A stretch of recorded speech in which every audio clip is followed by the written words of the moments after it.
बेलापुर गांव के किनारे एक जंगल था। उसी जंगल में एक डाकू ने अपना डेरा बना रखा था, जिसका नाम था भीमदत्त।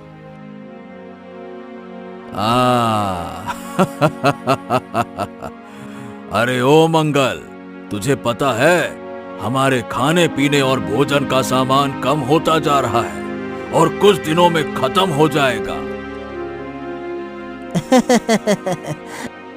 सरदार, बहुत दिन हो गए हैं कोई बड़ा हाथ नहीं मारा है। मैं तो कहता हूँ चलो सरदार, आज गांव में बाजार का दिन भी है। ढेर सारा माल मिल जाएगा जिसे लूटकर कई महीनों तक आराम से खाएंगे। ऐसा क्या? तो चलो गांव की ओर चलते हैं। भीमदत्त अपने साथी डाकुओं को लेकर बेलापुर गांव के बाजार में घुस जाता है।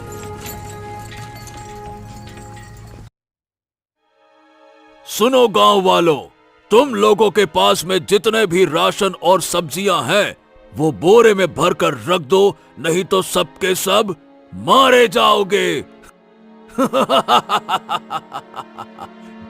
जल्दी करो। डाकुओं ने सारा सामान बैलगाड़ी में रखा और जंगल की ओर निकल गए।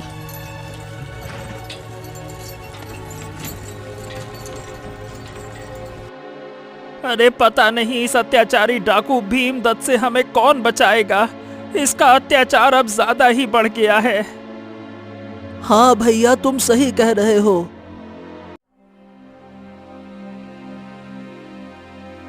राजा विक्रम अपने सिंहासन पर बैठा था और इसी विषय पर अपने मंत्री जगन्नाथ से बातें कर रहा था। मंत्री जगन्नाथ, 3 महीने में 7 व्यापारियों को लूटा गया। ये भीमदत्त तो अब बर्दाश्त से बाहर हो गया है। महाराज, सैनिकों की टोली उसके अड्डे की तरफ भेजी जा सकती है, लेकिन जंगल उसकी ताकत है महाराज। वो वहीं पे छिपकर वार करता है और किसी को भी आसानी से हरा देता है। ओहो, यानी कि वो तब तक बचेगा जब तक हम उसकी असली तह तक ना पहुंचे। उसी समय रानी रुक्मिणी दरबार में आई।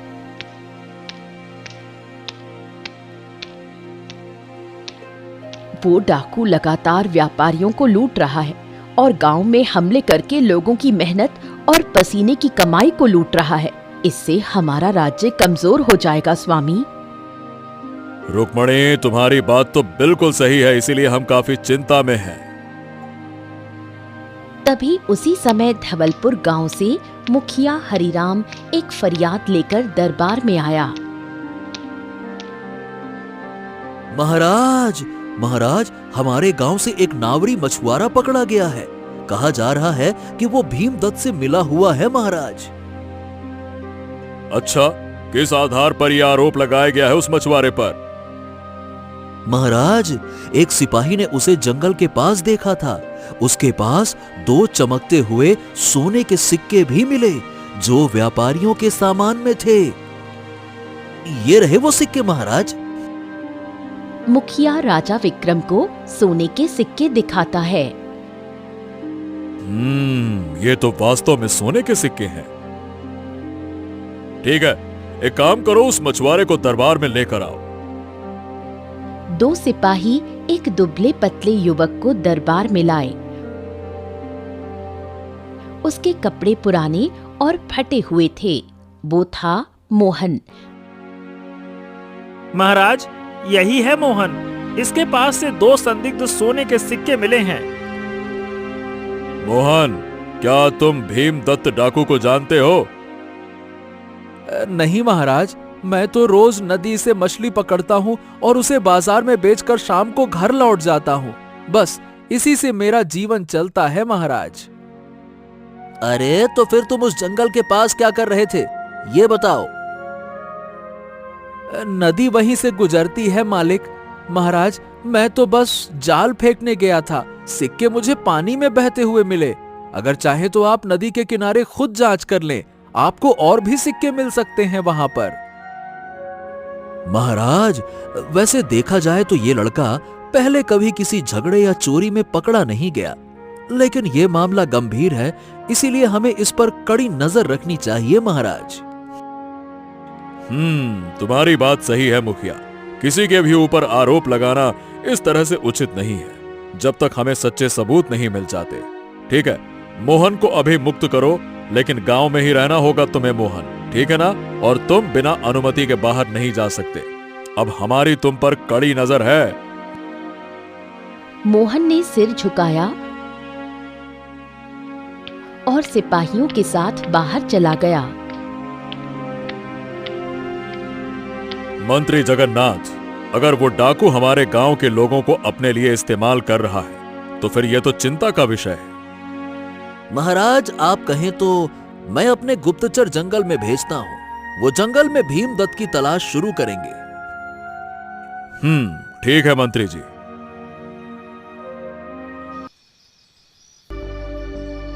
रात होते ही मंत्री जगन्नाथ ने 2 गुप्तचरों को जंगल की ओर भेज दिया।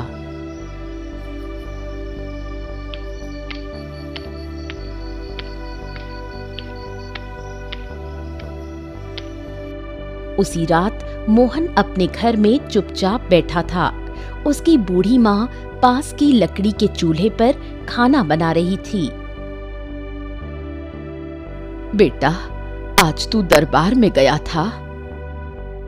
हाँ माँ, मुझे सिपाही पकड़ के ले गए और बोल रहे थे कि मैं डाकुओं से मिला हुआ हूँ। बताओ भला। लेकिन उन्हें मेरे खिलाफ कोई सबूत नहीं मिला, इसीलिए उन्होंने मुझे छोड़ दिया। हमारे घर में तो कभी चोरी के पैसे नहीं आए। राजा को खुद आकर देखना चाहिए कि हम कैसे जीते हैं। दूसरी ओर मंत्री जगन्नाथ के भेजे गुप्तचर रात के अंधेरे में जंगल की ओर बढ़ रहे थे। अगर भीमदत्त इस इलाके में है तो उसका अड्डा जंगल में दक्षिणी घाटी में होगा। वहीं से सबसे ज्यादा लूट की घटनाएं हुई हैं। और वहां जाना आसान नहीं है। वो जंगल कटेली झाड़ियों और ऊबड़ खाबड़ चट्टानों से भरी है। गुप्तचर घाटी की तरफ बढ़े।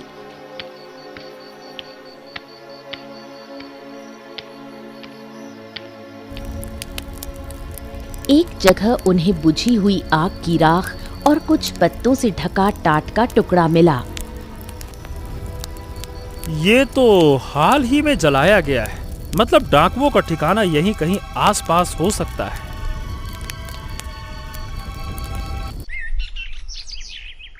सुबह दरबार में ये बात पहुंच गई। महाराज, हमारे गुप्तचरों को जंगल में डाकुओं की उपस्थिति के कुछ संकेत मिले हैं। हम चाहें तो अपनी सेना भेज सकते हैं महाराज। नहीं नहीं नहीं नहीं नहीं, बिल्कुल नहीं मंत्री जी। पहले आप गुप्त रूप से सारी की सारी जानकारी जुटाइए। इस मामले में कोई भी निर्दोष नहीं फंसना चाहिए। हम जल्दबाजी में बिल्कुल फैसला नहीं करेंगे।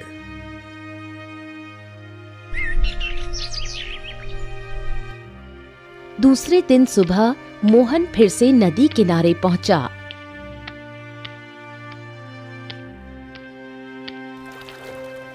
उसके हाथ में वही पुराना जाल था। तभी गांव के 2 लोग उसके पास आते हैं।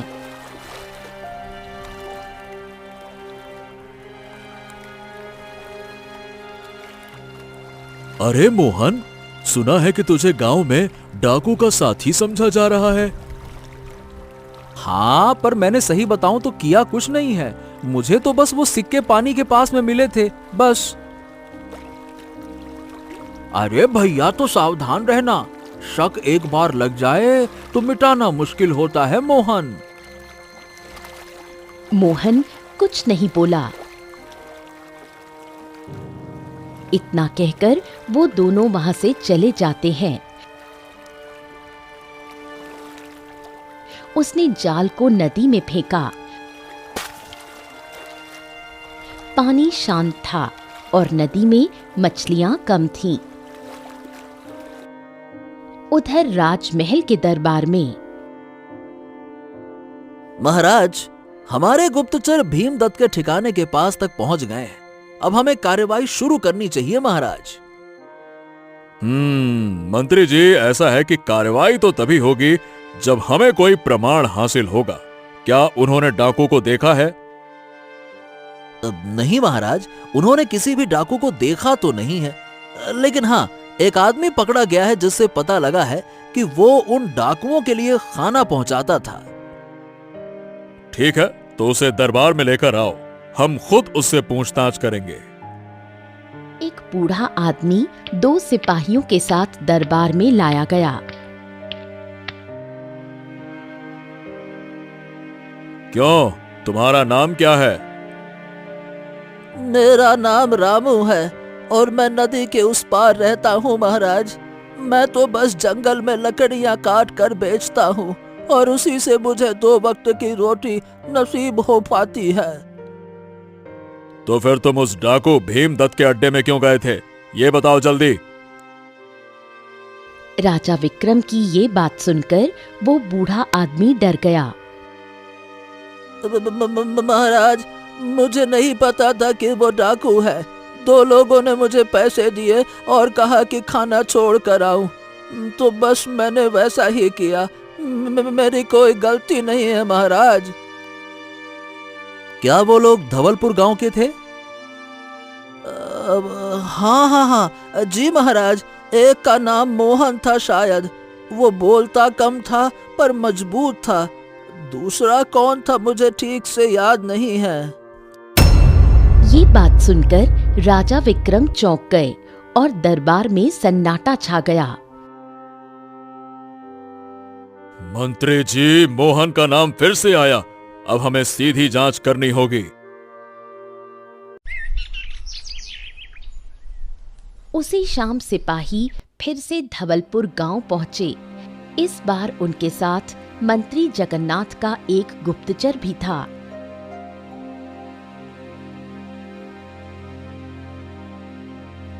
वो गांव के मुखिया से मिलते हैं। मुखिया जी, हमें मोहन से दोबारा पूछताछ करनी है। इस बार महाराज विक्रम का सीधा आदेश है। ठीक है सिपाही जी, लेकिन ध्यान रखना कि कोई अन्याय ना हो। गांव में शांति बनी रहनी चाहिए। मोहन को चौपाल पर लाया गया। उसके चारों ओर गांव वाले जमा हो गए। मोहन, रामू नाम के व्यक्ति ने बताया कि तुमने जंगल में डाकुओं तक खाना पहुंचाया है, क्या ये सही है? मैं किसी रामू को नहीं जानता और ना ही मैंने किसी को खाना दिया। मैं तो नदी से सीधा घर जाता हूँ। तुम्हारे पास से मिले सिक्के और अब ये बयान साफ है कि कुछ न कुछ संबंध तो है। अगर राजा विक्रम खुद पूछेंगे तो शायद बात स्पष्ट हो सके। एक काम करो, मोहन को राजधानी ले चलो।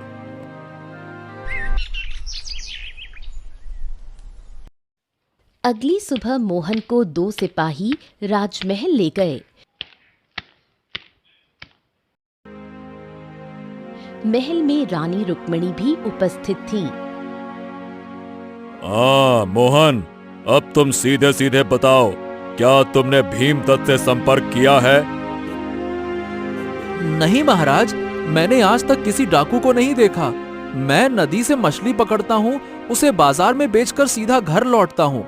इसी से मेरा गुजर बसर होता है महाराज। अगर ये सच बोल रहा है तो इसे छोड़ देना चाहिए। महाराज, मुझे लगता है कि इसे कुछ समय के लिए नजरबंद रखकर गुप्त निगरानी में रखा जाए। ठीक है, मोहन को वापस भेजो, लेकिन उसकी गतिविधियों पर पूरी तरह से नजर रखी जाए। मोहन को गांव वापस भेज दिया गया।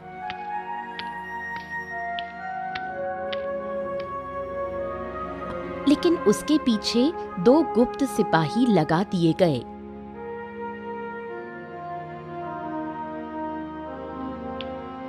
वो हर रोज उसकी गतिविधियों की रिपोर्ट महल भेजते थे।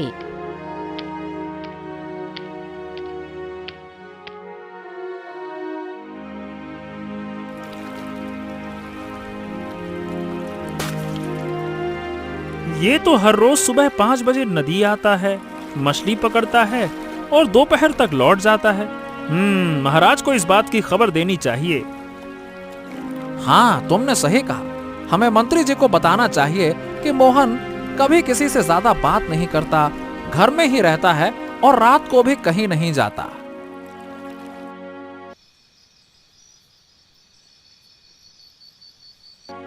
दोनों सिपाही राजमहल लौट गए।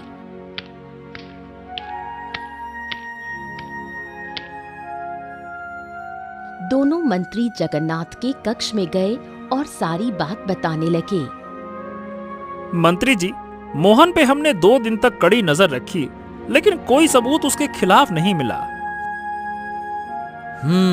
चलो ठीक है, मैं महाराज को इसके बारे में सूचना देता हूँ। तुम लोग भी जाओ और आराम करो। अगले दिन राज दरबार में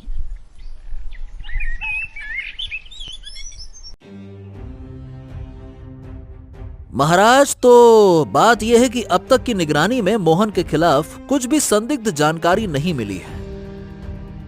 अच्छा, तो फिर इस रामू ने झूठ क्यों कहा?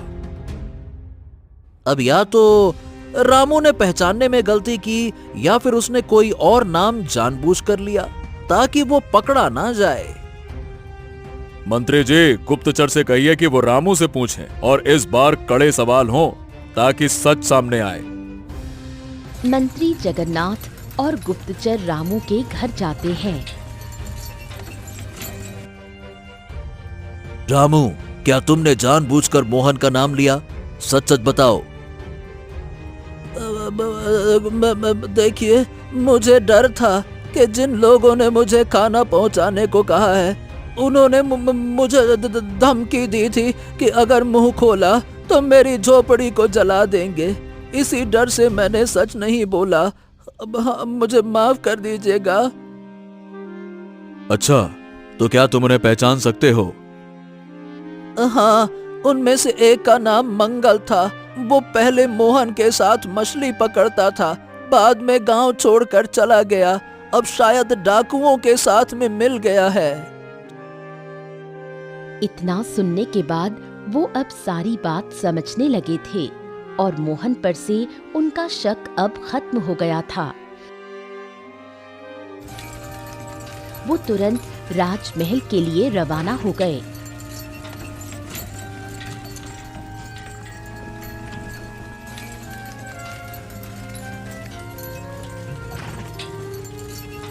और राजा विक्रम को सारी बात बता दी।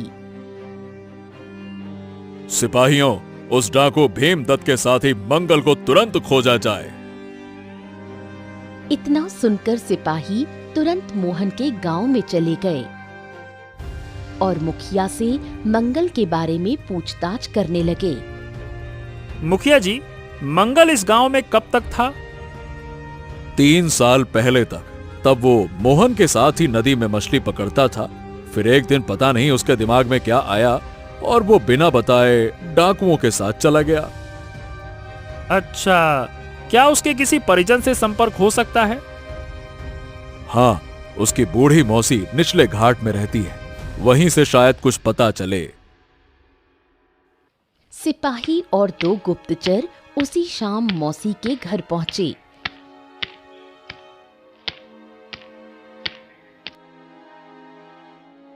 घर मिट्टी का था, बाहर लकड़ी की चौखट। मौसी बाहर ही चारपाई पर बैठी थीं। क्यों मौसी, तुम्हारा भांजा मंगल कहाँ है? 2 साल से कोई खबर नहीं। एक बार जंगल की तरफ से एक लड़का आया था, मंगल का दोस्त। कुछ सामान देकर वापस चला गया, जिसे मंगल ने मेरे लिए भेजा था। तब से उसका कुछ पता नहीं। वो लड़का कौन था मौसी? बेटा, मैंने उससे नाम नहीं पूछा, पर वो बोला था कि मंगल अब राजा से नहीं, जंगल से डरता है।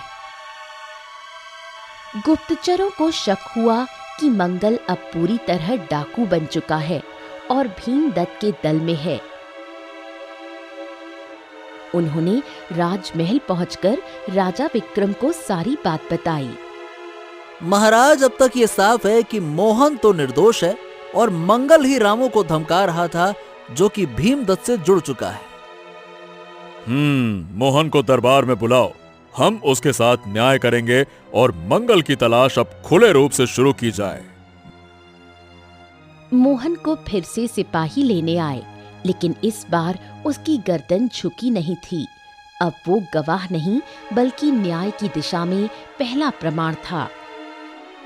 सिपाही मोहन को लेकर राजमहल पहुंचे।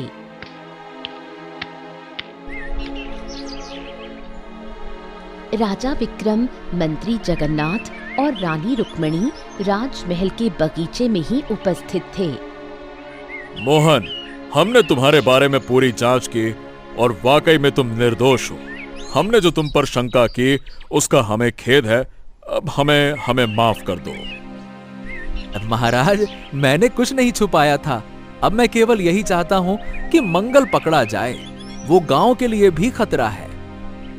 हाँ मोहन, हमने मंगल को पकड़ने की पूरी योजना बना रखी है। गुप्तचरों की एक टुकड़ी जंगल में भेजी जा रही है और इस बार मोहन हम तुम्हारी मदद भी चाहेंगे। मैं तैयार हूं महाराज, आप बस आज्ञा करिए। क्या करना होगा कहिए।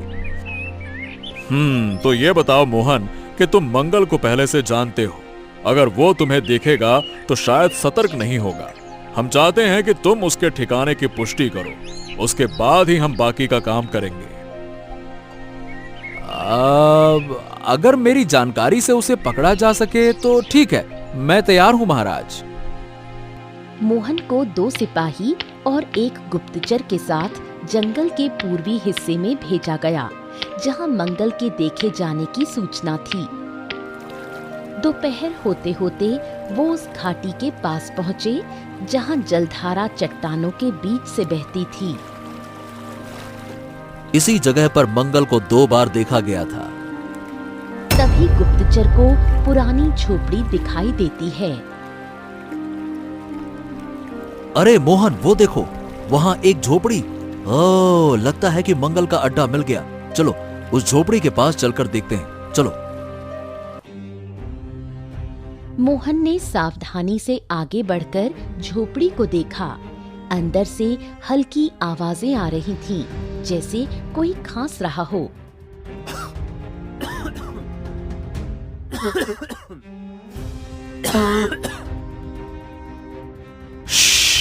मैं आगे जाता हूँ, तुम लोग पेड़ के पीछे रहो। मोहन झोपड़ी के पास पहुंचा और हल्की आवाज में बोला, मंगल, ए मंगल, मैं हूं मोहन। अब मुझे तुमसे कुछ बात करनी है, बाहर आओ। झोपड़ी के अंदर मंगल ये बात सुनकर पूरी तरह से चौंक जाता है और बाहर आकर मोहन से पूछता है, तू? अबे तू यहाँ क्या कर रहा है? राजा विक्रम ने तुझे ढूंढने को कहा है। मैं तेरी झोपड़ी देखने के बाद उन्हें पहले भी बता सकता था कि तू यहाँ छिपा बैठा है, लेकिन सुन सुन सुन, पहले मैं खुद देखना चाहता था कि तू डाकू किस वजह से बना है। बता, क्या तेरी कोई मजबूरी थी इसके पीछे? अरे मजबूरी ही तो थी, लेकिन सुन, अब लौटना नहीं है। अब अगर तू यहाँ आ ही गया है तो तू या तो साथ देगा या यहीं मरेगा। जैसे ही मंगल ने अपनी बंदूक उठाई, पीछे छिपे सिपाही सामने आ गए। हथियार डाल दो मंगल, तुम चारों तरफ से घिरे हुए हो। मंगल समझ गया कि अब लड़ने का कोई फायदा नहीं है। वो चारों तरफ से घेरा जा चुका है। उसे पकड़ लिया गया। डाकू मंगल को दरबार में लाया गया। मंगल, क्या तुम्हें अपनी सफाई में कुछ कहना है?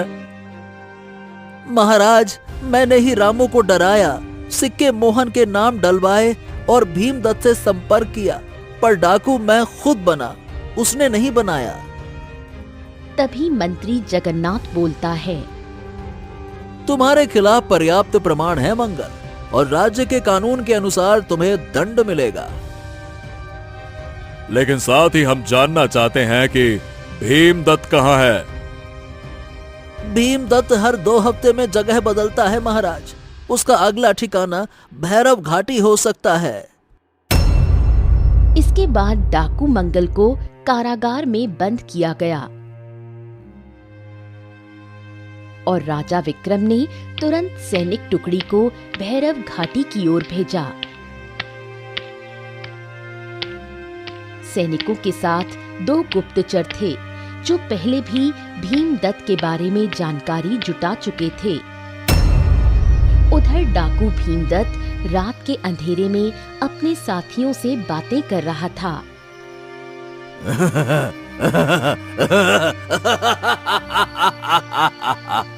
अरे रघु, सुना तुमने? अपना मंगल किसके हाथों पकड़ा गया? हाँ सरदार, और वो भी कोई बहादुर सिपाही नहीं, सीधा साधा गांव का मोहन, वही जो नदी से मछलियां पकड़ता है।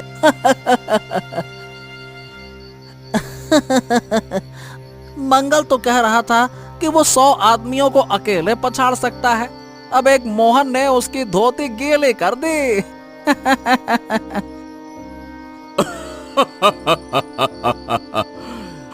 अबे डाकू कम, बंदर ज्यादा लग रहा था हमारा मंगल।